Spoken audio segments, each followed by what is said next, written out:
Tank মাথার উপরে helicopter gunship, তুমি তো মারা যাবে। তো আমাকে মেয়েটি বলে স্যার আমরা কি এখন জীবিত আছে, আপনি বলেন।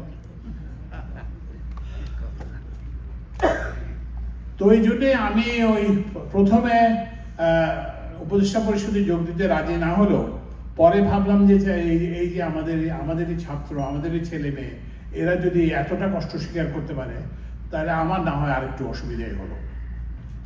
যাই হোক, তো এই জিনিসটা আপনাদের বুঝতে হবে যে এটা একটা দায়িত্বের সময়, এটা কোনো ক্ষমতার সময় না। ওই জন্যই এখানে মানে আপনার জন্য কি করবেন না ভেবে আপনি কি করতে পারেন সেটার জন্য। যাই হোক, এখন সন্দীপের কথায় আসি। আমি যেদিন দায়িত্ব গ্রহণ করলাম সেদিনই আমি কিন্তু ওই যে নৌ পরিবহন মন্ত্রণালয়ের সচিব এবং BIWTA এবং BIWTCর চেয়ারম্যানকে ডেকে পাঠাই। তো ওনাদেরকে বলি এবং এরপরে আমার সাথে নৌ উপদেষ্টা ব্রিগেডিয়ার স্বাগতের সঙ্গে আলাপ হয়েছে। তো সেখানে উনি আমাকে আশ্বাস দিয়েছেন যে ডিসেম্বরের মধ্যে ফেরি চালু হবে। তবে এখানে একটা কিন্তু আছে এই জন্য যে এই ফেরিগুলি ওই পদ্মা সেতুতে যেগুলো চলতো, পদ্মা সেতুর জায়গায় সেগুলো, কিন্তু এগুলো সব আবহাওয়ার উপযোগী না, এই সেতুগুলো সব আবহাওয়ার উপযোগী না। তো ওই জন্য এগুলো সুদিনে চলবে, কিন্তু সব আবহাওয়ার উপযোগী যে ফেরি, সেই ফেরি কিন্তু নির্মাণ হচ্ছে, সেই ফেরিও কিন্তু যোগ হবে তখন সারা ইয়েতে। আচ্ছা, আর একটা আপনারা যেটা বলছেন যে ঘাট উন্মুক্ত করার ব্যাপারে, এটাও কিন্তু আমি বলছিলাম যে ঘাটটাকে যাতে কোনো ইয়ে না থাকে, যে কেউ যাতে ওখানে চালাতে পারে। কিন্তু এখানে কিন্তু আপনাদের করার প্রশ্ন, এখন ওখানে ঘাট উন্মুক্ত হয়েছে কিন্তু ওরাই তো আছে, আর তো কেউ নাই। তো ওই জন্য আপনাদের কাছে আমি অনুরোধ জানাবো, সেটা হচ্ছে যে আপনারা যদি এখান থেকে যারা, এটা তো একটা ব্যবসা, তো এই জন্য আপনারা যদি ওখানে স্পিড বোট আপনারা নামান, একটা কিংবা দুইটা কোম্পানি করে, আরো যদি 5টা কিংবা 10টা স্পিড বোট ওখানে চালু করেন, তাহলে জিনিসটা টেকসই হবে, নাহলে কিন্তু আবার ওদের হাতেই ফিরে যাবে। তো ওই জন্য ঘাট উন্মুক্ত করার মানে হচ্ছে যে সেখানে একটা প্রতিষ্ঠান আছে, 2টা প্রতিষ্ঠান হবে, 3টা প্রতিষ্ঠান হবে, তাহলেই কিন্তু ওই যে সেবার মান বাড়বে, তখন আপনাকে আর জিম্মি করতে পারবে না, প্রতিযোগিতা হবে তাদের মধ্যে। তো ওই জন্য আমি আপনাদেরকে অনুরোধ জানাবো যে সেটা হচ্ছে যে আপনারা ইয়ে করেন, আপনারা এখান থেকে যারা সম্ভব, যাদের ওখানে লোকজন আছে, একটা বিশ্বাসী লোক আছে, স্পিড বোট চালনা করে, যারা সেফটি মেনে চলবে, তো এইরকম ইয়ে করেন, স্পিড বোটগুলো আপনারা যদি নামান তাহলে এই জিনিসটা স্থায়ী হবে। এরপরে হচ্ছে দ্বিতীয় হচ্ছে যে আমার বিদ্যুতের ব্যাপারে আমি ওই একই দিনই আমি বিদ্যুতের যে পাওয়ার ডেভেলপমেন্ট বোর্ডের যে চেয়ারম্যান, তাকে ডেকে পাঠায়, তাকে বলি, এবং ওরা একটা মত বিনিময় সভা করছে, আপনারা হয়তো জানেন। এবং এর মধ্যে ওখানে এখানে কিছু কাজ হয়েছে। তো আমাকে যেটা পাঠাইছে বিদ্যুৎ উন্নয়ন বোর্ডের চেয়ারম্যান, সেটা হচ্ছে যে এই গত 21 দিনে 300টি পোল স্থাপন করা হয়েছে, 11 kV লাইন করা হয়েছে 2 কিলোমিটার, তারপরে 11.4 kV লাইন হচ্ছে 6 কিলোমিটার, ও 4 kV 20 কিলোমিটার নতুন লাইন নির্মাণ, এবং 15টি বিতরণ ট্রান্সফরমার স্থাপন করা হয়েছে। তো সুতরাং এই কার্যক্রমটা কিন্তু অব্যাহত থাকবে। তো এটা গেল বিদ্যুৎ। এরপরে হচ্ছে যে সড়কটাও আমার দায়িত্বের অন্তর্ভুক্ত।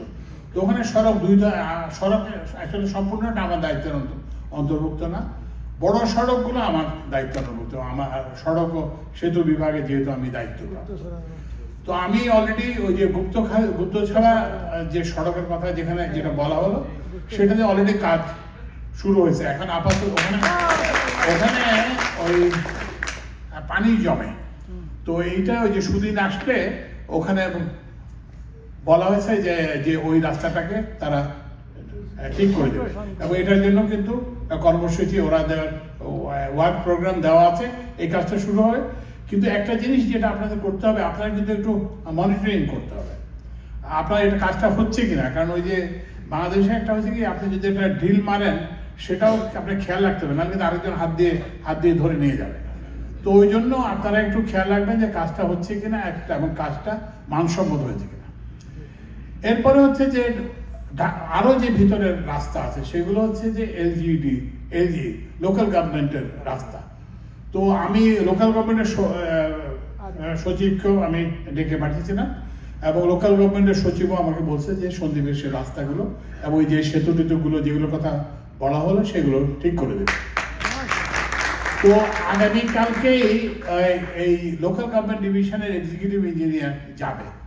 তো ওই জন্য আপনারা যদি ওই আগামীকালকে মানে আজকেই যাবে, তো ওদেরকে আপনারা যদি আপনাদের একটু লোকজনকে বলেন যাতে কোথায় কাজটা করতে হবে এই কাজগুলো যাতে দেখায় দেয়, নাহলে কিন্তু মানে ইয়েটা কাজটা বাকি থেকে যাবে। আর রাস্তার ব্যাপারে আরেকটা হলো, ওই যে ফেরির যদি স্থানটা নির্ধারিত হয় তাহলে কিন্তু ওই ফেরির যে ঢাকা চট্টগ্রাম মহাসড়ক থেকে যে রাস্তাটা, সেই রাস্তাটার কথা আমি বলে দিয়েছি। ফেরির স্থানটা নির্ধারিত হয়ে গেলেই ওখানে কিন্তু ওই রাস্তাটা সাথে সাথে এটা ঠিক হয়ে যাওয়ার কাজ শুরু হয়ে যাবে। আচ্ছা, এরপরে হচ্ছে যে ওই যে আমার যে এখন যাওয়ার পরিকল্পনা, আমি কিন্তু প্রত্যেক বছর সন্দ্বীপ যাই, কিন্তু আমি গত বছর থেকে আমি বলছিলাম যে না, ফেরি না হলে আমি আর যাব না, কারণ আমার যেতে খুব কষ্ট হয়। শুধু আমার না, আপনারা যারা যান সবারই কষ্ট হয়, মা বোনদের আরো বেশি কষ্ট হয়। তো যাই হোক, এখন আমরা ইয়ে করেছি যে ফেরি চালু হলে নৌ পরিবহন উপদেষ্টা ব্রিগেডিয়ার শাখাওয়াত এবং পানি সম্পদ উপদেষ্টা সৈয়দা রিজওয়ানা হাসান, আমি এবং ওই যে লোকাল গভর্নমেন্ট উপদেষ্টা হাসান আরিফ, আমরা চারজন একসাথে যাব। তো সুতরাং আমরা সেই দেখবো। আর যেটা আমি এখনো করিনি, ওই যে নোয়াখালীর দিক থেকে যে সন্দ্বীপের যোগাযোগের যে ব্যবস্থা, সেটা আমি এখান থেকে যেই দেখার জন্য আমি ওই চিফ ইঞ্জিনিয়ার রোডস অ্যান্ড হাইওয়েজকে পাঠাবো, সেটা এখন হচ্ছে কি যে সরকারের পক্ষ থেকে আমরা সর্বাত্মক চেষ্টা করব যে, আমি তো বললাম যে আমাদের এই যে ধরেন সরকারের মন্ত্রী হওয়া কিংবা হওয়া, এটা একটা ক্ষমতা মানুষকে দেয়, যেটা আমি আগে করতে পারতাম না, পত্রিকায় লিখতে পারতাম কিন্তু করতে পারতাম না, এখন সেটা। তো এই ক্ষমতাটাকে মানুষ জনকল্যাণে ব্যবহার করতে পারে, আর নিজের আখের গোছাতে ব্যবস্থা করতে পারে, অথবা অন্যকে নির্যাতন করতে ব্যবস্থা করতে পারে। তো আপনারা খুব নিশ্চিত থাকেন যে আমরা এটাকে শুধু সন্দ্বীপ বলে না, সর্বত্রই আমরা আমাদের যে দায়িত্ব আমাদের উপর অর্পিত করা হয়েছে, সেই দায়িত্ব আমরা পালন করব জনকল্যাণের জন্য, কাউকে ক্ষতিগ্রস্ত করার জন্য না, কাউকে কষ্ট দেওয়ার জন্য না, এবং নিজের কোনো আখের গোছানোর জন্য না। কিন্তু এই জন্য আপনাদেরকেও করতে হবে। আচ্ছা, সন্দীপের আরেকটা জিনিস আমি ইনফ্যাক্ট গত বছর বলছিলাম, ওই যে আইসিইউ স্থাপনের ব্যাপারে। তো এইগুলো কিন্তু কিছু কিছু জিনিস আছে, এখন তো যদি যাতায়াতটা যেভাবে আমরা আশা করতেছি উন্নত হয়, তাহলে একটু মেহরবানি করে আমি সন্দীপে যে দেখি যে খালি হয়েছে, কি বলে, মার্কেট হয়েছে, কিন্তু তারপরে হচ্ছে কি যে ওই যে মসজিদে ওই টাইলস লাগানো হয়েছে, এইসব হয়েছে। কিন্তু একটা জিনিস মনে রাখবেন যে সরকারের যে একটা ওই যে রাস্তায় যে বিনিয়োগ, কিংবা ধরেন এক সময় ভবিষ্যতে হয়তো একটা সেতুতে যে বিনিয়োগ, তো এগুলো ধরেন 20-30 হাজার কোটি টাকা লাগবে। তো এখন আপনার যদি ওখানে ভেতরে কোনো অর্থনৈতিক কর্মকাণ্ড না থাকে, তাহলে তো এই বিনিয়োগ তো জাস্টিফাইড হবে না। তো ওই জন্য আপনারা কিন্তু একটু মেহরবানি করে ওই দিকে নজর রাখবেন, যে ওখানে যাতে, যেমন এখন যদি ফেরি হয়, এখন তো ট্রাক যাবে, মালপত্র পরিবহন অনেক সুবিধা হয়ে যাবে। তো ওই জন্য একটু মেহরবানি করে ওই যে দোকানপাট ছাড়াও অন্য কি ইকোনমিক অ্যাক্টিভিটি, তা এখন তো বিদ্যুৎ তো আছে, তো ওই জন্য শিল্প কারখানা কিংবা অন্য কিছু মানে যেগুলো বিজনেস অ্যাক্টিভিটি, এগুলো যদি আপনারা করতে পারেন, তাহলে কেবলমাত্র ওই যে বড় বিনিয়োগ সম্ভব হবে। আদারওয়াইজ কিন্তু ওই যে বললাম যে এই খালি 2-3 লাখ লোকের যাতায়াতের জন্য কিন্তু মানে সেতু করা সম্ভব হবে না। আমি সেতু বিভাগের কথা বললাম, সেতু বিভাগের আমি খোঁজ দিয়েছি। আমরা একটা মোটামুটি একটা প্রাথমিক সমীক্ষা করছি সন্দ্বীপে ব্রিজ বানাতে কত টাকা লাগবে, সেটা যেন প্রায় 30,000 কোটি টাকা লাগবে। তো কিন্তু 30,000 কোটি টাকা তো বিনিয়োগ বর্তমান অবস্থাতে তো এটা জাস্টিফাইড হবে না, কারণ এখানে তো শুধু যাতায়াত ছাড়া ওখানে তো আর কোনো অ্যাক্টিভিটি নাই। তো ওই জন্য আপনাদেরকে এটা একটু খেয়াল রাখতে হবে যে সরকারের থেকে আমরা যতটা পারি সেটা তো করবই, কিন্তু আপনারাও আপনাদের দিক থেকে কি করা যায় সেটাও একটু ভাববেন। এই যে আইসিইউর কথাটা বললাম। তারপরে হচ্ছে যে ওই যে সন্দ্বীপে আরেকটা জিনিস হচ্ছে যে ওই যে কিছু দিলে ওটা ইয়ে হয় না, ওটা থাকে না। যেমন এই যে আপনারা বললেন যে প্রস্তুতি দিতে আনা যায় না। এই যে আমাদের বন্ধু উনি এক সময় স্বাস্থ্য সচিব ছিলেন, ওই জাফরুল্লাহ খান সাহেব, বাতেন সদাগরের জামাই। তো ও কিন্তু আপনি দেখবেন যে আপনি সন্দ্বীপে ঘাটে যেতে হাতের বাঁ দিকে দেখবেন যে একটা সি অ্যাম্বুলেন্স আছে, কিন্তু এটা কোনো সময় ব্যবহার হয় না। তো ওই জন্য সরকারের সম্পদ আমরা ওখানে দিতে পারি, কিন্তু এটা ব্যবহার তো ঢাকা থেকে নিশ্চয়ই জাফরুল্লাহ খান যেরকম পারেন না, আমিও কিন্তু পারবো না। তো ওই জন্য আপনারা ওখানে সরকারের যে বিনিয়োগটাই যাক না কেন, সেই বিনিয়োগটা যাতে মানুষের উপকারে আসে সেটার জন্য একটু মেহরবানি করে খেয়াল রাখবেন। আর আমি আমার বক্তব্য আর দীর্ঘায়িত করতে চাই না। আপনাদের যদি কোনো প্রশ্ন থাকে আমি খুব আনন্দের সঙ্গে সেটার জবাব দেব। তবে একটা জিনিস আবারও বলে যেতে চাই যে এই যে পরিবর্তন কিংবা এই সুযোগটা আসছে, এটা কিন্তু বারবার আসবে না। এই সুযোগ কিন্তু বারবার আসবে না, এবং এইটার সুযোগ কিন্তু দীর্ঘ, এই উইন্ডোটাও কিন্তু খুব ছোট। কারণ আমরা কিন্তু কেউই ওই যে দীর্ঘমেয়াদে ক্ষমতায় থাকার ইচ্ছাও পোষণ করি না, এবং এটা তো ওই জন্য এই সময়টাকে, এই যে ছোট সময়, যে ধরেন এই যে একটা রোড ম্যাপ আমরা ঘোষণা করব কিছুদিনের মধ্যে, এই মানে নির্বাচন পর্যন্ত। তো এই জন্য এরপরে কি হবে আমরা জানি না, কিন্তু আমরা এই সময়টাকে ব্যবহার করি। আমি এই কয়েকদিন আগে 3-4 দিন আগে শুক্রবারে আমি ইয়েতে যাই, সোহরাওয়ার্দী হাসপাতালে ওই যারা আহত হয়েছে তাদেরকে দেখতে যাই।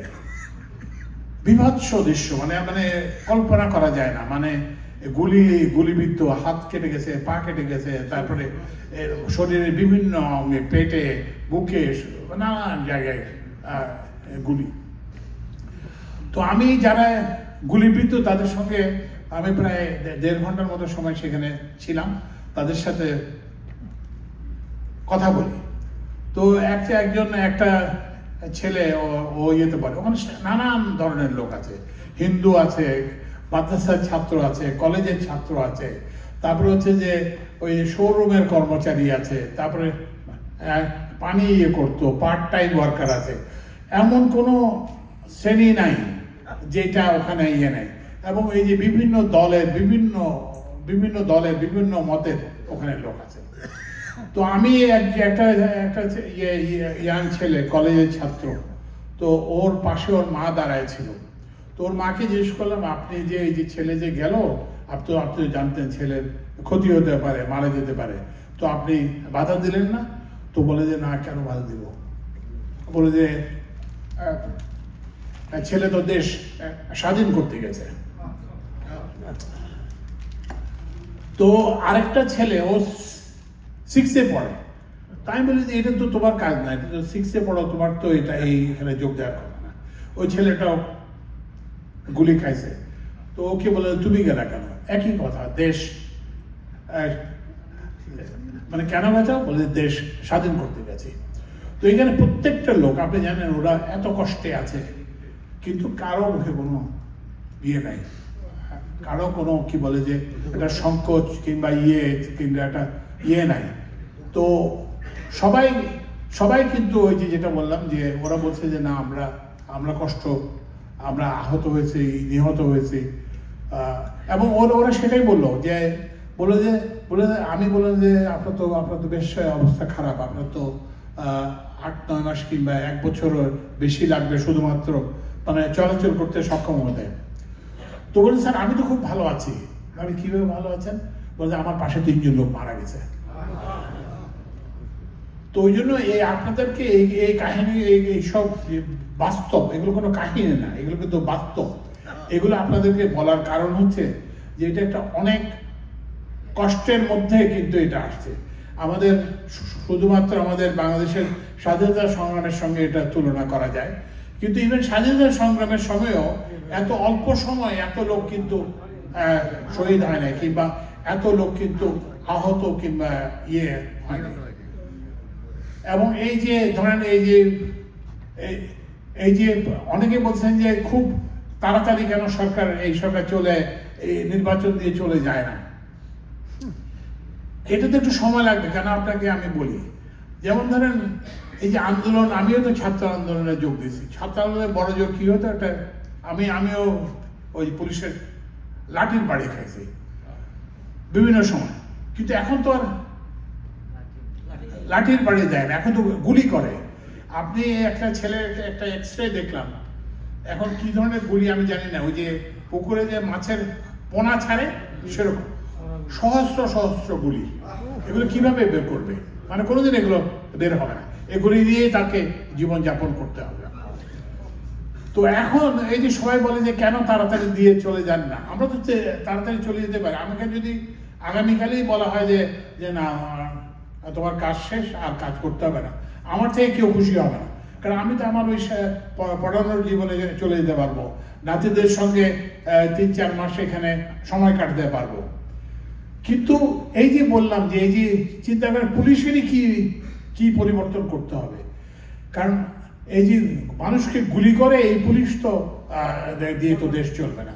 তো সুতরাং পুলিশের সংস্কার করতে হবে। তারপরে হচ্ছে যে নির্বাচনের ব্যবস্থা, যদি আপনি এই ভোটার তালিকাতে হাজার লক্ষ লক্ষ ভুয়া ভোটার আছে, তো আপনি যদি এইগুলো ঠিক না করেন তাহলে নির্বাচন তো মানে করাই যেতে পারে, কিন্তু সেই নির্বাচনে কার উপকার হবে? সেই নির্বাচনটা কি প্রতিনিধিত্বমূলক হবে? এরকম ভাবে প্রশাসনের কথা বলেন সব জায়গাতেই, কিন্তু মানে যে আমিও অনেকে বলছেন যে আমি না, আমি কিন্তু আসলে আমলাই, আমি কিন্তু আগে বিদ্যুৎ সচিব ছিলাম।